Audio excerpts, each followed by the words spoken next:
আসসালামু আলাইকুম সুপ্রিয় শিক্ষার্থী বন্ধুরা, তোমরা সবাই কেমন আছো? আশা করছি তোমরা সবাই অনেক ভালো আছো। 2022 সালের এইচএসসি পরীক্ষায় অংশগ্রহণকারী শিক্ষার্থীদের জন্য অ্যাসাইনমেন্ট প্রথম সপ্তাহের অ্যাসাইনমেন্ট দেওয়া হয়েছে।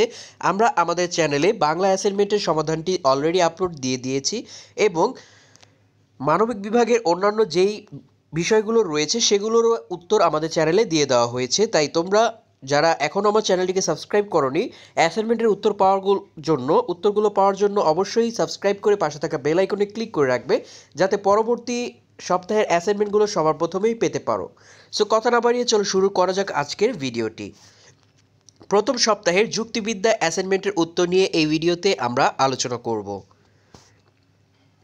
সো যুক্তিবিদ্যা তোমাদের প্রথম পত্রের অ্যাসাইনমেন্ট দেওয়া হয়েছিল যুক্তিবিদ্যার ধারণায় এর পরিধি পাওয়া যায় পর্যালোচনা করো। সো তোমাদের এখানে সর্বোচ্চ নম্বরটি পাওয়ার জন্য একটি রুবিক্স দেওয়া আছে। এখানে আমরা এই রুবিক্সের সর্বোচ্চ নম্বর পাওয়ার সহায়ক উত্তরটি তোমাদের সাথে আলোচনা করব।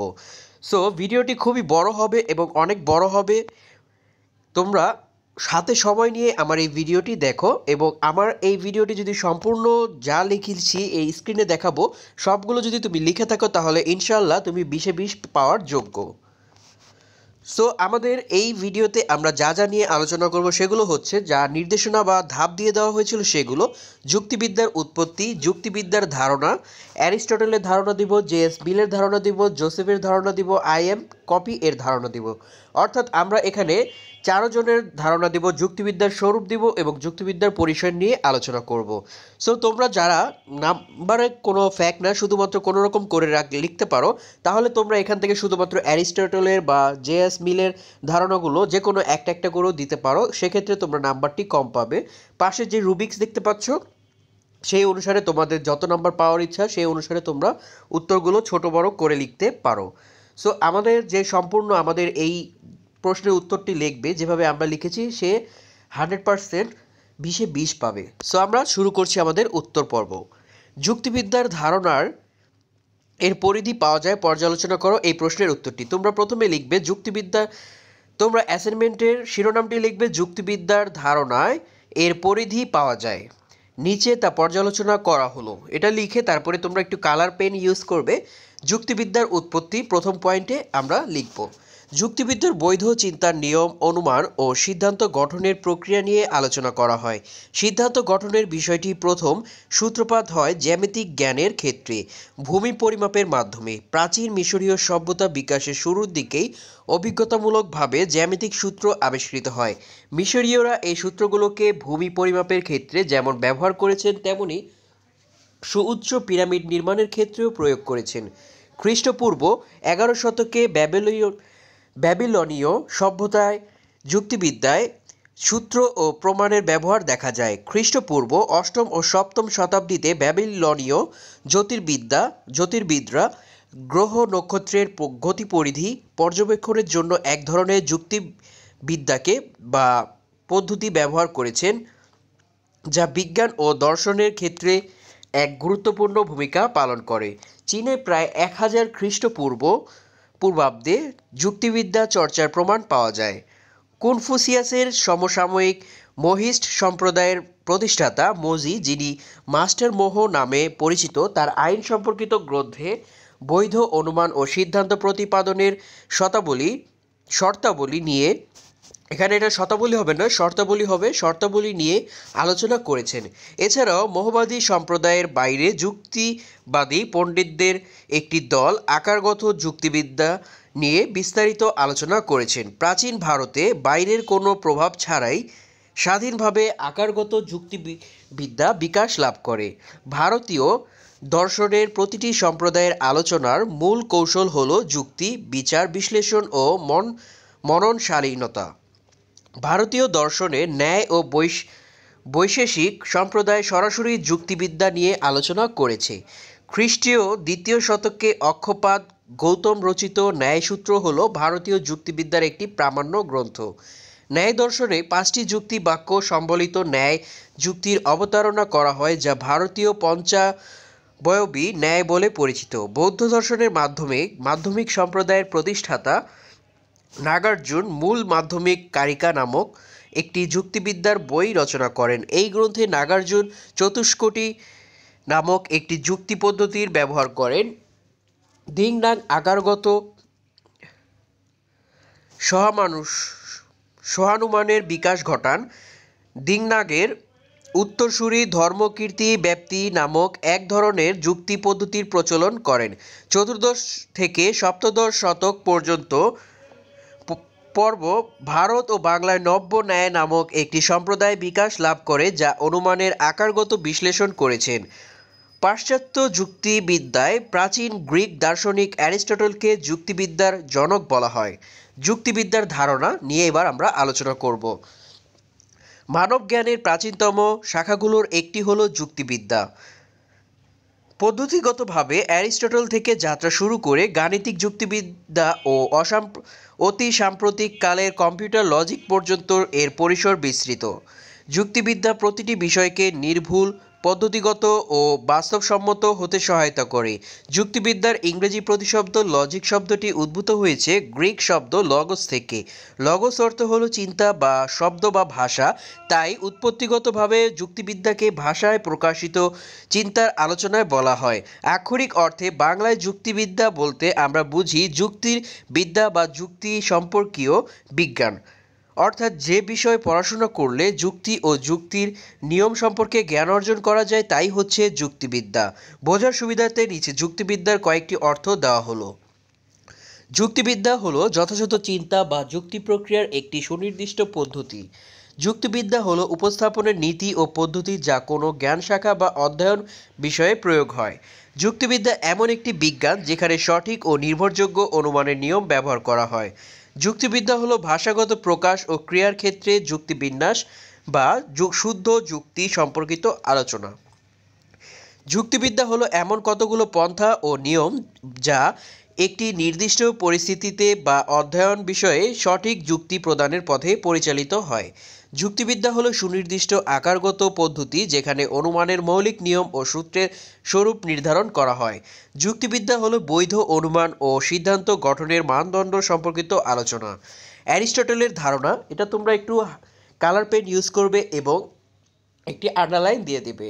অ্যারিস্টটল তার মেটাফিজিক্স গ্রন্থে জ্ঞানের সকল শাখাকে তিন ভাগে ভাগ করেন, যথা তাত্ত্বিক, গণিত, প্রাকৃতিক বিজ্ঞান ও ধর্মতত্ত্ব, ব্যবহারিক জ্ঞান, নীতিবিজ্ঞান ও রাজনীতি বিজ্ঞান এবং সৃজনমূলক জ্ঞান, শিল্পকলা ও অলঙ্কার শাস্ত্র।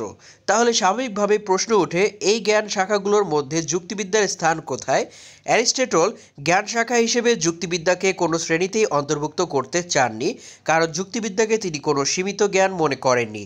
তার মতে যুক্তিবিদ্যা হলো একটি উপকরণ বা টুল, একটি পদ্ধতি বা মেথড, একটি কৌশল বা টেকনিক, চিন্তার একটি সঙ্গতিপূর্ণ প্রণালী, কতগুলো নীতি ও সূত্রের সমন্বিত রূপ যাকে জ্ঞান বিজ্ঞানের সকল শাখায় যথাযথ ব্যাখ্যা ও বিশ্লেষণের জন্য ব্যবহার করা হয়। অর্থাৎ যুক্তিবিদ্যা হলো এমন একটি উপকরণ বা কৌশল যাকে কোনো জ্ঞানের জন্য ব্যবহার করা যায়। তিনি বলেন, যে প্রক্রিয়ায় এক বা একাধিক যুক্তিবাক্য থেকে সিদ্ধান্ত হিসেবে একটি যুক্তিবাক্য প্রতিষ্ঠা করা যায় সে প্রক্রিয়ায় আলোচ্য হলো যুক্তিবিদ্যা। তিনি মনে করেন যে নিরপেক্ষ যুক্তিবাক্যই হলো সবচেয়ে মৌলিক। তিনি নিরপেক্ষ যুক্তিবাক্যকে গুণ ও পরিমাণ অনুসারে চার ভাগে ভাগ করেন। তিনি যুক্তিবাক্যের বিরোধিতার চতুর্বর্গ প্রতিষ্ঠা করেন। এই চতুর্বর্গের মাধ্যমে আমরা জানতে পারি যে এক ধরনের যুক্তিবাক্য অন্য ধরনের যুক্তিবাক্যের সত্যতা ও মিথ্যাত্ব নির্ধারণ করতে পারে। তিনি অমাধ্যম অনুমানের ভিত্তি হিসেবে আবর্তন, পরিবর্তন, প্রতিবর্তন ও আবর্তিত প্রতিবর্তনের আলোচনা করেন। জে.এস. মিলের ধারণা। জে.এস. মিল যুক্তিবিদ্যা ও নীতিবিদ্যার ক্ষেত্রে অনন্য অবদান রাখেন। তিনি মনে করেন অবরোহ ও আরোহ যুক্তিবিদ্যার এই দুটি শাখার নিয়মেই হলো সত্য ও জ্ঞান অনুসন্ধান করা। তার মতে অবরোহ যুক্তিবিদ্যা প্রতিষ্ঠিত সত্যের আলোকে আমাদের সত্য অনুসন্ধানকে সামঞ্জস্যপূর্ণ করে এবং বিজ্ঞানের যুক্তিবিদ্যা বা আরোহ যুক্তিবিদ্যার সত্য আবিষ্কারের জন্য আমাদেরকে প্রয়োজনীয় নিয়ম সরবরাহ করে।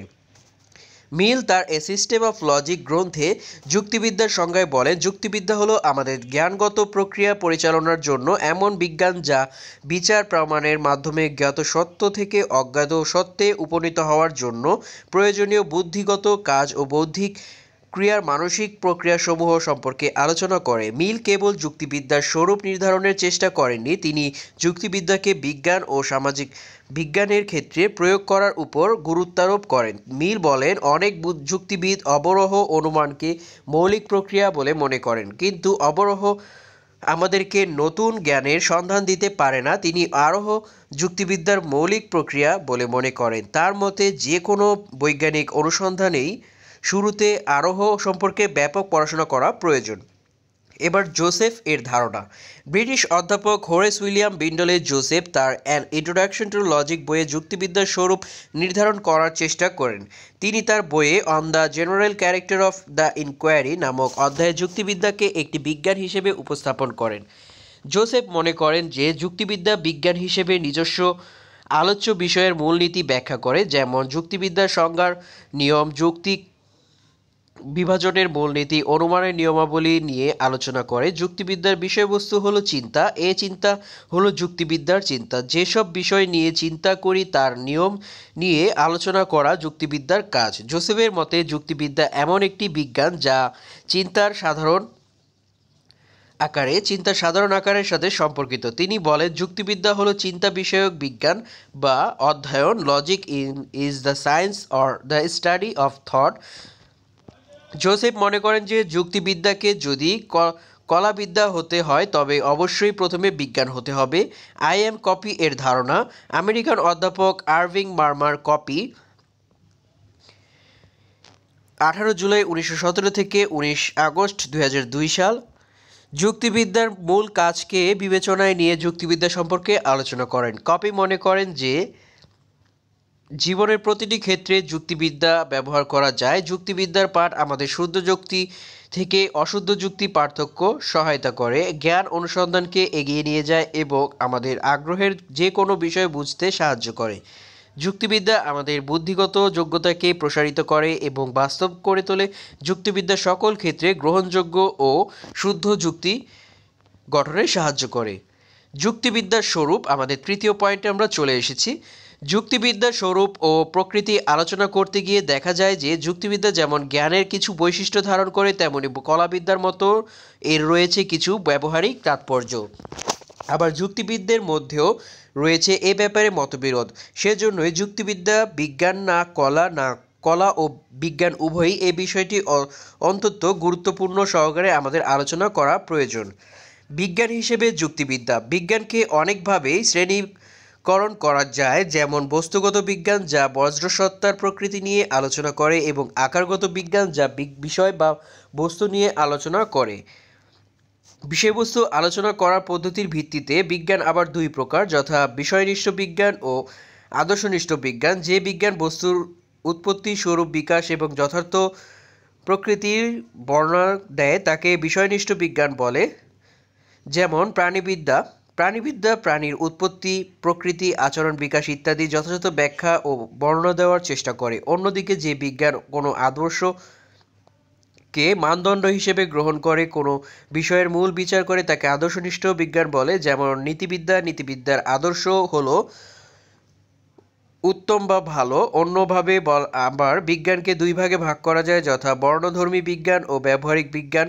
সাধারণভাবে বলা যায় বিষয়নিষ্ঠ বিজ্ঞানই হলো বর্ণনাধর্মী বিজ্ঞান এবং এই বিজ্ঞান আমাদের জানার পথে তত্ত্বগত উপাদান সরবরাহ করে জ্ঞান আহরণ করতে সাহায্য করে। আর যে বিজ্ঞান আমাদের কতগুলো নিয়ম নির্দেশ করে, সেই নিয়মগুলো আমরা ব্যবহারিক ক্ষেত্রে ব্যবহার করে আমাদের উদ্দেশ্য সাধন করতে পারি, তাকে ব্যবহারিক বিজ্ঞান বলে। যেমন চিকিৎসা বিজ্ঞান ব্যবহারিক বিজ্ঞান মূলত কিভাবে কাজটি করতে হয় তা শিক্ষা দেয়। এখন স্বাভাবিকভাবেই প্রশ্ন ওঠে, যুক্তিবিদ্যার আসলে কোন ধরনের বিজ্ঞান?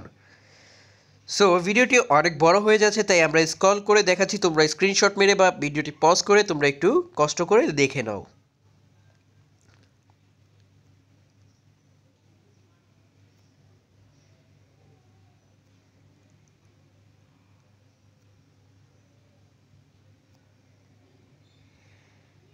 এই পয়েন্টটি শেষ করার পরে তোমরা লিখবে কলাবিদ্যা হিসেবে যুক্তিবিদ্যা।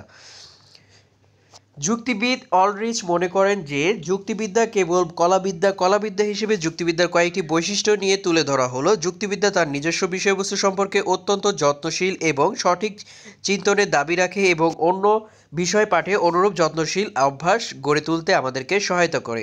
যুক্তিবিদ্যা বৈধ চুক্তির সাধারণ নিয়মাবলী সম্পর্কে আমাদের জ্ঞান দান করে এবং এর ফলে আমরা নিজেদের ও অন্যের যুক্তির যথার্থতা পরীক্ষা নিয়ে দেখতে পারি। যুক্তি প্রদান ও যুক্তি বিচার করার ক্ষেত্রে আমাদেরকে নিয়মগুলো ব্যবহার করতে হয়। যুক্তিবিদ্যা আমাদেরকে ভাষাগত ভ্রান্তি সম্পর্কে সচেতন করে তোলে এবং এর ফলে যুক্তি প্রদর্শনকালে আমরা অধিক সাবধানতা অবলম্বন করতে পারি এবং অনেক ক্ষেত্রে যুক্তির ভুল এড়াতে পারি। সর্বোপরি যুক্তি প্রদর্শন ও প্রয়োগে এবং আমাদের দক্ষতা বৃদ্ধি করে, বিশেষ করে প্রতীকী যুক্তিবিদ্যার ক্ষেত্রে তাত্ত্বিক জ্ঞান প্রাপ্তির পাশাপাশি যুক্তির বৈধতা ও অবৈধতা সম্পর্কিত প্রচুর অনুশীলনীর চর্চার ফলে এটি বাস্তব যুক্তি প্রয়োগে আমাদের দক্ষতা বৃদ্ধি করে এবং যুক্তিবিদ্যার ব্যবহারিক মূল্যের কারণে যুক্তিবিদ্যাকে কলাবিদ্যায় বলে অভিহিত করা হয়। যুক্তিবিদ্যার বিজ্ঞান ও কলাবিদ্যা উভয়ই। সো স্ক্রিনে তোমরা দেখে নাও, আমরা স্ক্রল করছি।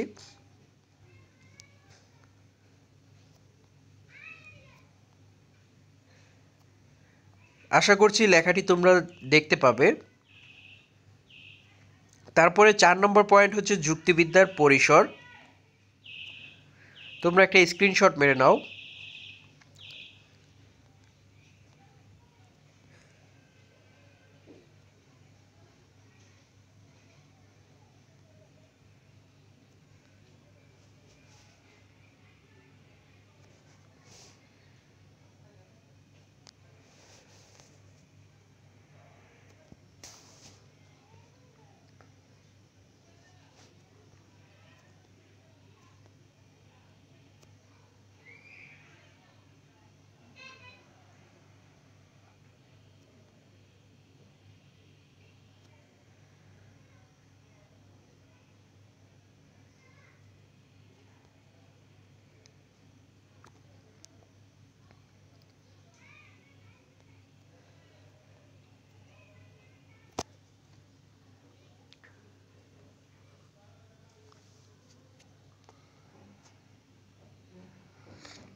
এবং সবার শেষে তোমরা লিখবে উপরোক্ত আলোচনার প্রেক্ষিতে বলা যায় যে যুক্তিবিদ্যার ধারণা এর পরিধি থেকে পাওয়া যায়। আশা করছি ভিডিওটি তোমাদের জন্য ভালো লাগবে এবং ভিডিওটি তোমাদের জন্য হেল্পফুল হবে। পরবর্তী অ্যাসাইনমেন্টের উত্তর পাওয়ার জন্য অবশ্যই আমাদের চ্যানেলটিকে সাবস্ক্রাইব করে পাশে থাকা বেল আইকনে ক্লিক করে রাখবে। আর যদি ভিডিওটি ভালো লেগে থাকে তাহলে ভিডিওটি বেশি বেশি শেয়ার করবে এবং তোমাদের বন্ধুদেরকেও ভিডিওটি দেখার সুযোগ করে দেবে। ধন্যবাদ সবাইকে ভিডিওটি দেখার জন্য। আজকে এই পর্যন্তই। আল্লাহ হাফিজ।